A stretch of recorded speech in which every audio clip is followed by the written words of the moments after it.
या मुलीने मृतदेहाबरोबर लग्न केलं. आई वडिलांचा नातेवाईकांचा विरोध असून देखील मृत्यू झालेल्या तरुणाबरोबर लग्न केलं.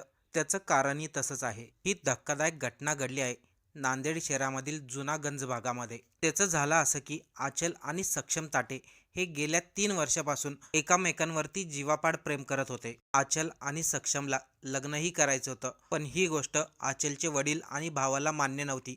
कारण की सक्षम ताटे हा दुसऱ्या जातीचा होता. आपल्या मुलीने दुसऱ्या जातीमध्ये लग्न करणं हे आचलच्या वडिलांना आणि भावाला मान्य नव्हतं. त्यामुळं आचलच्या वडिलांनी आणि भावानी सक्षम ताटेला धमकी दिली होती, तो आमच्या मुलीसंग भेटू नको आणि बोलूही नको.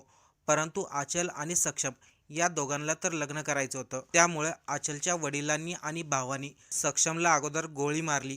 त्यामध्ये त्याचा जीव जात नाही म्हणून त्याच्या डोक्यामध्ये फरशी घातली. यामध्ये सक्षम ताटेचा दुर्दैवी मृत्यू झाला.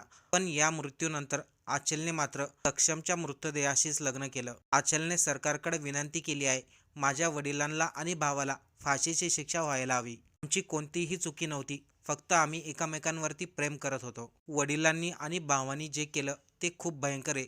त्यामुळं त्यांना फाशीची शिक्षाच व्हावी असं आचलची मागणी आहे. महाराष्ट्रामध्ये आंतरजातीय प्रेम प्रकरणामधून होणाऱ्या हिंसक घटना अजूनही थांबायचं नाव घेत नाहीत.